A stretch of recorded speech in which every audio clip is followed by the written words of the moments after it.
What's up, everyone? Welcome back to Our Way Out. Today we don't have Tristan. He's doing some family things, and we don't have JIMI. He's also doing some family things. But I do have with me. I have Jeremy. Hey, it's great to be back. I was sick last week, but I'm back. I'm glad for all the support and the constant love. And Good to have you back, bro. Thank you. We missed you last. Yeah, be back, buddy. And back there we have Curls and the fellas. Hey, what's up, everybody? Good to be back. And I got here the crew. welcome in, guys. Welcome in. Introduce yourself. What's your name? Trey. We got Trey here. John. Brian. And we got Brian. Welcome, guys. Welcome. Touch up more about them in a bit. So why they are here and what they're doing. Yeah, welcome, boys, and we have a special guest today.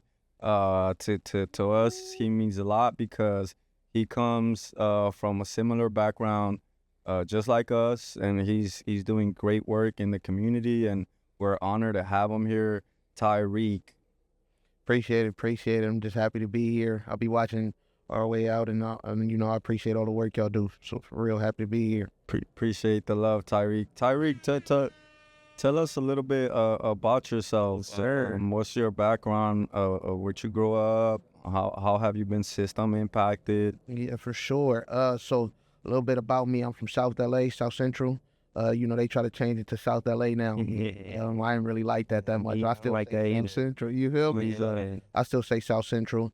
I'm what you call one of those at-risk youth that they used to talk about. Those who was moving too crazy or too wacky at the time, and like people felt like I was gonna be a failure or some type of loser.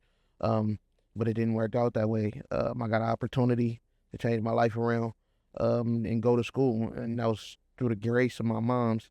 Where I ended up going to Cal State University, Northridge. Yeah. I graduated from there, got my BA in Awesome. political science. So That's right, bro. and then now I do policy at the Anti-Recidivism Coalition.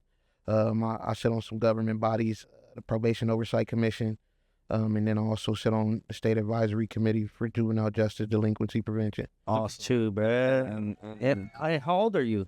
I'm 25. 25. Oh, 25. It is. yeah. So explain what that means. You got They appointed by appoint the people government. every year to different boards, different places, etc.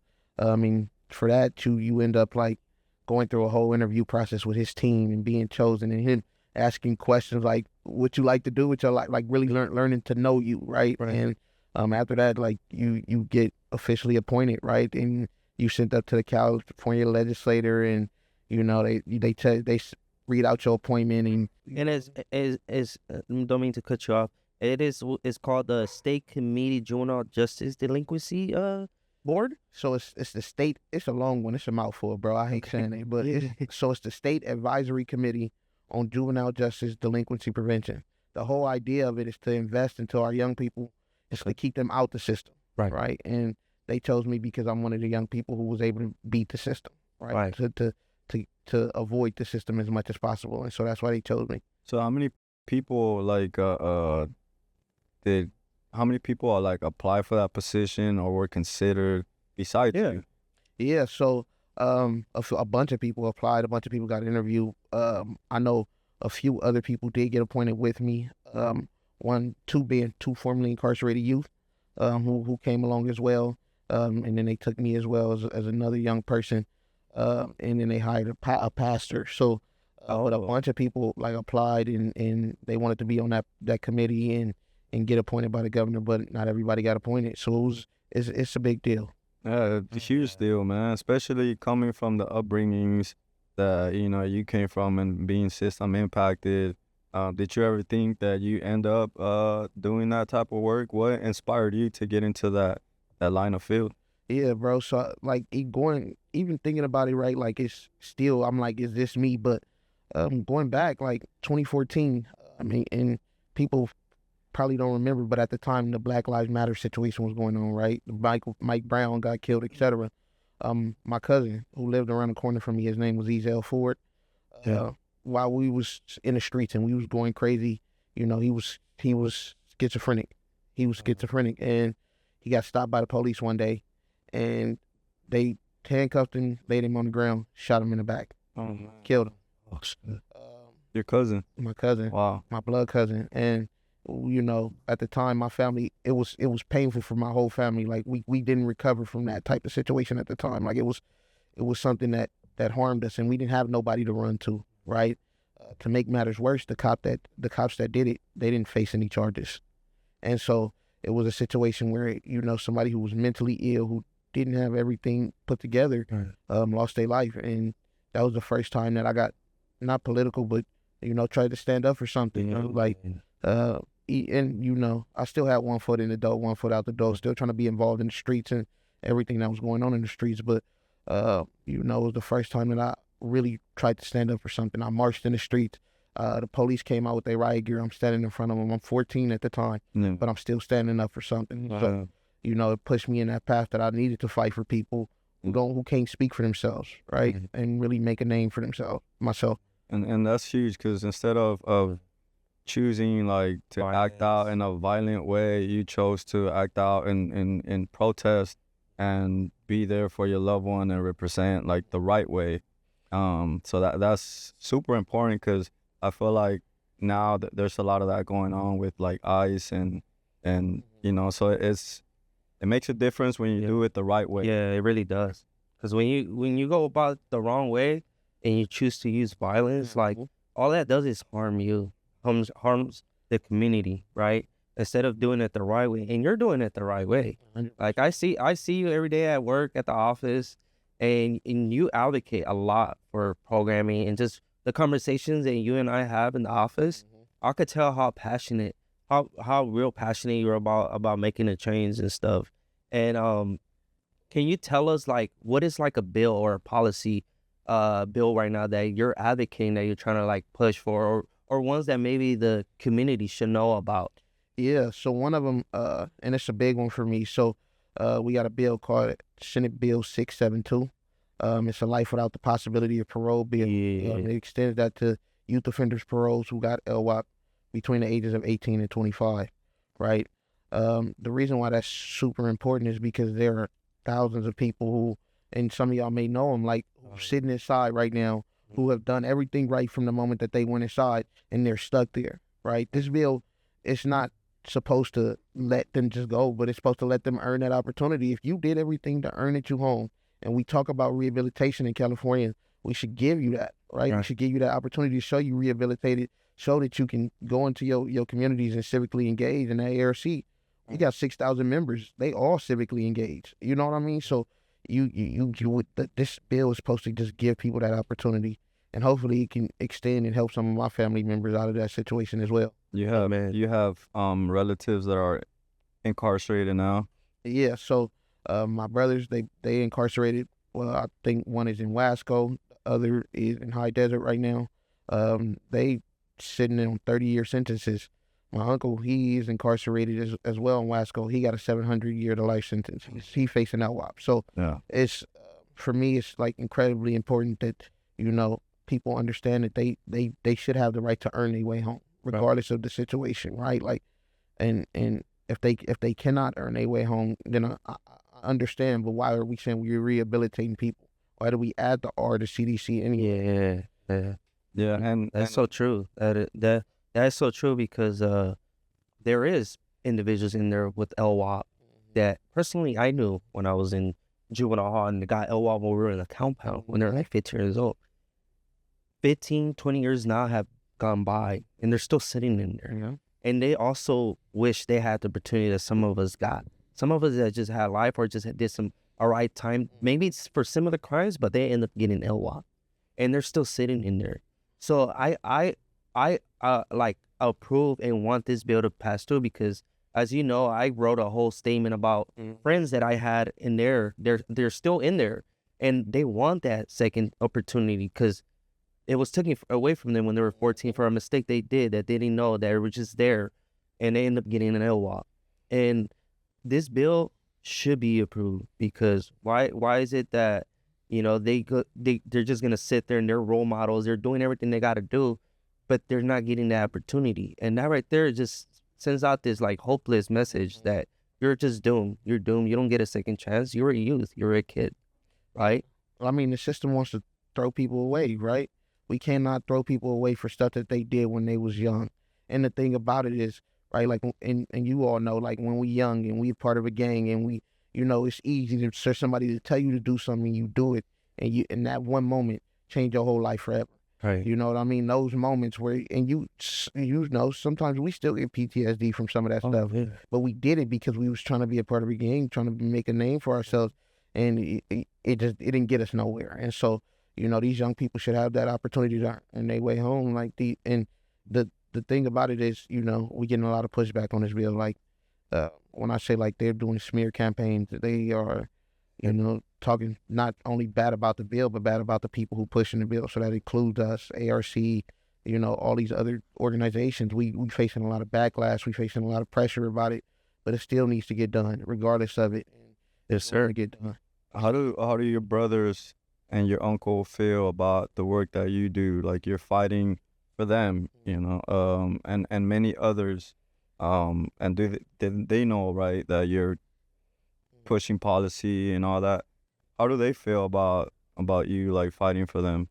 Bro, it's changed them, right? Like, all of them, they, you know, the worst of the worst, you know, they are what you call, like, the people that the system want to throw away, or people that they don't care about, right? And my brothers, and they are completely different now. They going to programming, and you know, ARC does programming inside. They're going to ARC program, and they doing, you know, victim impacts, criminal gangs anonymous. They starting to level down instead of, you know, just sticking with that mindset. Before, when I was still figuring out myself, they were still figuring out themselves. But I feel like, even though I'm younger than them, I'm being a role model to them, and I'm showing them differently, bro. Change is possible, bro. And it touched my heart in a different way. You feel me? Because there are those moments where I feel like I'm ready to go back to the streets, or I'm ready to go back to what I was doing. And, you know, seeing them, that they able to change inside of a situation like that, I gotta stick with it because I'm helping everybody else as well. Yeah, and that's the easy thing. The easy thing to do is to go back to the streets and do what you know, act out in violence and do all these negative things. That's the easy thing to do. The hard thing to do is to go to school, get educated, you know, find these jobs where you're gonna make a difference, like being appointed by the governor, you know, like, and actually making a difference. So man, we applaud you for that, and yes, sir. Yeah, that's awesome. And what is like your 3 years goals?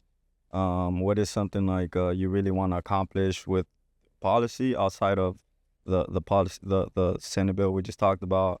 What else do you feel like You go to USC as well? Yeah, I go to USC. So, and Trojan? Baby. fight on. Yeah. So from Cal State, you transferred over to USC? No, so I graduated from the Cal State, and now I go to USC for my master's. So, I mean, My guy's about to be a doctor. And he's only 25. That's it out, bro. That's inspiring. Oh, for sure, bro. And you know, I feel like, you know, one of my biggest goals right now is to inspire people, right? Like, inspire these young people, right? Like, I meet a bunch of young people all the time. I go into the juvenile halls all the time. I meet them at the office, and, you know, one of the biggest things I want to inspire young people. It don't got to be policy. It don't got to be music. It don't got to be school, etc. But do something that really makes you happy, right? Like, the streets never gonna touch you in a way, or there's never a level where you really just feel happiness, right? You feel like you always pushing for something. And so my first goal is to try to inspire. My second is to hopefully get my master's, right? I got into USC, and truth be told, bro, when I went to my Cal State, when I first got there, I couldn't I couldn't speak well. I wasn't the most well put together person, bro. I learned over time how to speak and how to be in places, and how to learn. I started being around the right crowd, and they, you know, like, it was a humbling experience for somebody to ask me, why do you talk like that? You know what I mean? Like, why? And I could and like laying down for South Central. Like, these are the words that we use down here. And so, you know, that helped me morph myself into something. That's right. And it took a lot of time, and my GPA wasn't the best, right? Like, when I graduated, I was under 3.0, and USC accepted me because they felt like I was a leader, right? That's what they told me. They felt like I stood for something. They liked the story of somebody coming from where I came from and doing what I'm doing. And so, you know, my second goal is to graduate from USC. And, you know, at one point, you know, USC was or how could I put it? USC was like a gold mine for me, right? Like I knew everybody was like doing stuff on the campus and doing all types of crazy stuff, getting banned off campus, getting kicked off campus, and I'm like, that's what we do at USC. So now being there and being a student is like a completely different experience, but like it's life changing. And then I say my third goal, bro, is to. Oh, that's a good question. I mean, truth be told, bro, I want to get formerly incarcerated people into the positions I'm in, right? Yeah. And I think that people always talk about education. People always talk about what you learn, etc. But also experiences like learning. It teaches you, bro. Being inside of a prison, being inside of a juvenile hall, bro, you learn so much. And even for me to just walk in and talk to people and learn, bro, from 2 years to now, bro, I have a completely different experience of what I thought it was like, bro. Even, going into the county jails, etc. Like, it's completely different from having that experience versus somebody who is educated on it or have book knowledge, or even on the streets, right? People who talk about gang violence or gang anonymous, and you like that. That's just not, it's not the full picture, bro. And so I think getting more people with the experience back into these positions so they can speak about what's going on and really give that experience piece, right? Those closest to the problem is closest to the solution. Yes. Are you first generation, or are you the first one in your family to go to a prestigious school like USC? Bro, to be honest, yes. And I'm the first one to graduate from school in general. And, That's right, bro. everybody else, we gang members. We ganged all the way up, bro. Even, me, and I got the opportunity to change that. I got the opportunity to be something different, and so I took it. And it's a harder situation because you feel like you're leaving your people behind. But how do you feel what I'm saying? Like, how do you reel it back? How do you make sure that you are doing this for your people? How can you pull everybody in your community up? And so, I'm first generation, and now my brother has graduated too. That's right. And then my sister graduated. 2 of my sisters graduated. So since that time that I graduated, 3 of my siblings have already just graduated from college. It's beautiful. That's right, bro. Yeah, man, that's inspiring. That's what a leader does, bro. You're setting a prime example for your gang. Like now they could see, like, if you're doing it, they could also do it. 100%. And they could leave a proper way. 100%. And bring everyone with you. This is how our way out. Started because these stories of people with credible lives that have gone through the system are the only ones that are able to relate to others and is able to open up to our youth, and our youth could open up to us, and this work has to keep continuing so we could help change the mindsets of those that are lost and let them know, like, hey, you don't have to go through things alone. We went through it. You would come to us. What is like an inspiring message that you could send out to our youth right now, like that you could say, like, maybe they're going through difficult times. Maybe they're thinking about joining the gang. Maybe, they're having problems at home. What can you say to them? Bro, truth be told, bro, nobody's life is perfect, right? And everybody going through something, and for you just got to take it one day at a time, right? Continue to look for your happiness. Continue to find your North Star, And for me, it took a lot to just find my North Star and focus directly in that path. And just take it one day at a time. It don't got to be perfect today. It don't got to be perfect tomorrow. It don't got to be perfect next year. But keep working towards what you want, right? Keep pushing for it, and eventually something got to pop. Something has to bubble. And so, for me, I didn't almost dropped out of school a couple times. You know what I mean? I know I'm like, why not? But or even now, like I said, like, it don't be perfect. I'm not always happy, but guess what? As long as I keep pushing, those happy moments come up. I'm able to have my own place. I'm blessed to not have to live inside the hood no more. Or, you know what I mean? Just get away from everything, or be appointed by the governor. Like, bro, it took a lot for me to get that, bro. That's big. But it was just I took it one day at a time. I didn't try to push it and get results right away. I just took it day by day, took my licks, and I licked my wounds, and I just kept it pushing. You chose the road less traveled by, and that's what made all the difference. And you said you felt at times like giving up, right? What helped you get through that? What inspired you to like keep pushing? Support system. I'm gonna tell you, kind of people, bro. I'm gonna tell you, number one person in my life is my mom, right? My mom is My mom is Shout out to moms. Shout out to mom. Like, God bless all your my heart. mom is like full street OG type of woman, but she is like a believer in me. You know what I mean? Like, you know, people have thought something was wrong with me. People have thought maybe he got a learning disability or something that, you know, and she has always pushed on my side. Look, this is him. This is what he needs. Even like the application to colleges and everything, she pushed me through all of that. You know what I mean? Like, I would have never changed my life if mom didn't push me through that. Even from the school she tried to put me into, and disclaimer, I was, you know, like I didn't help her none. Like, I didn't give her nothing like to be like, oh, I should believe in you, but you know, she helped me through everything. That's right, bro. Number two, and I don't give him a lot of credit, but my pops, you know what I mean? My pops is, you know, both my parents, they both like really in the streets, you know what I mean? Well, Yeah. used to be, and they wanted more from me, you know what I mean? Like, every time they caught me in the streets or anything, they bringing me home, come do some homework, come, you know what I mean? Trying to keep me out of it. And to be honest, you can't keep me out of it because I'm seeing you do it, but the fact that you believe in me is important. And then lastly, you know, the place where I come from is culture. Like, people think like South Central is only gangs or it's only this or that, but you can learn so much knowledge from people. You know what I mean? Like, there's people who younger than me who I learn from every day. You know what I mean? And people who came from the same neighborhood as me, people with, you know, with different experiences, people who, I mean, my boss, he came across the border. You know what I mean? I wouldn't think me and him have nothing in common, but that's my best friend, for real. So, Cam Mendoza. Shout out to Cam Mendoza. We had on an earlier episode. Shout out to Cam. that's my bro, you know what I mean? But you can learn from so many people, and and I'm, you know, the place where I come from is such a beautiful place, and even though it has its problems, you get so much beauty out the pain. Yeah, that's beautiful, man. So you graduated from CSUN.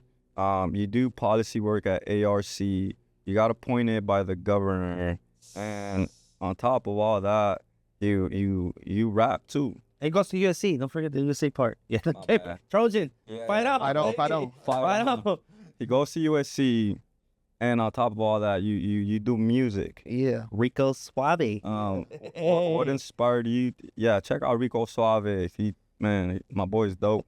What inspired you to get into music? Yeah, so I go by Rico Suave on all platforms. What inspired me, my pops did music in the 90s. You know, like he one of those old school cats. You know, he used to do music. He put himself on YouTube now, which is hilarious. But he inspired me. He's the original person. But you know, my brothers inspired me. They rap and like you think, you know, some of these dudes that you see in the mainstream, like, they talented. My brother is talented. They are like some of the best. You know what I mean at rapping, like some of the best people. What are their names? So one is Sivo the rapper. He that's one that's locked away. The other one is Ty Cosciato. And then the last one is P1, which is my directly older brother who really directly inspired me. And, you know, they known a little bit more than I am on the music scene, but I'm happy to do it. And it inspired me every day. Like, seeing them do a music video, I'll be like, I gotta shoot one. Yeah. Seeing them in the studio, like, if I'm writer's block, like, going in one of their studio sessions is like, it turned me up. Like, I gotta go drop an album today. Like, so yeah, That's right, for sure. Have you ever made a song for your mom? I see she's a big part of your life, and she's been your drive and always been there for you. Have you made a song for your mom? Yeah, I made a song called Just Like. It was, I want to say it was like my third song or my fourth song, and that's where I talk about like me being just like my mama. You know what I mean? Like, and me, you know, learning from her. In that song, I also allude to me being just like my pops too, because I feel like I am a good mixture between them. I'm everything good, but everything bad as well. And so, you know, that song for me was real personal. Like, it touched my soul when I wrote it and talked about what ways I'm just like them. Like, my pops, I'm more street. For my mom, I'm very like argumentative. I could be, you know what I mean? So, but also on the good side, I'm very inspiring like my mom, you know what I mean? And my pops, I'm a hard worker like my pops. So, you know, it's a double-edged sword. Yeah, a little bit of taking a little bit of everything. Yes, man. Dude, you got a lot going on, and you're only 25. That's an inspiration in itself. Yes, sir. Like what is the ultimate goal for you? Like, man, I want to end up with my own nonprofit.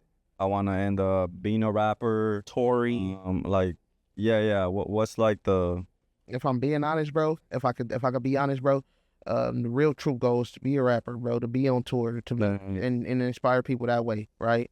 But if that don't work out, bro, I'm gonna keep fighting for my people. Hell yeah. In whichever way that looks like, bro. If I gotta run a nonprofit, if I gotta, run for office, if I gotta run a county department or a federal department, I'll do it. But I need to change the way that the world works for my people. Yeah. I need to change the way that it looks like for my people, because we all fell into this game that we shouldn't even been playing. That started way before we was born, and now we just got sucked into it. And now, now that we broke the game, now I gotta change the game completely. I want to be the chess master. I love that.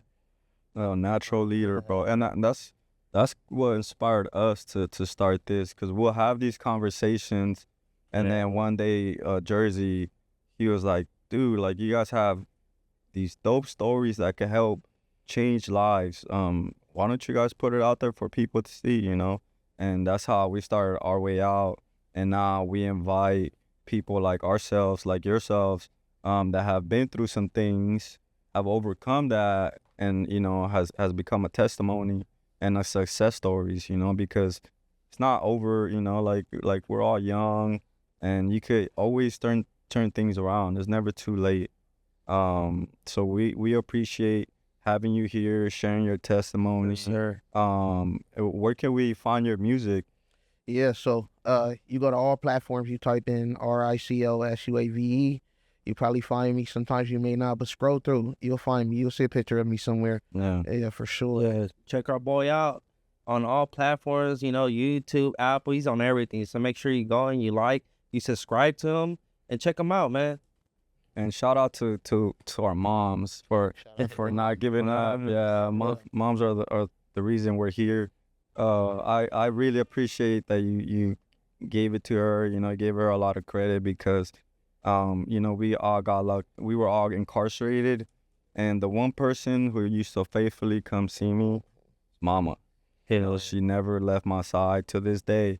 So shout out to our mamas. God bless you all. Shout out to all the moms. God bless your hearts. And thank you for coming by today and sharing your story with us. Thank you. Yeah, that means a lot, bro. It means a lot to the community, the people that you inspire.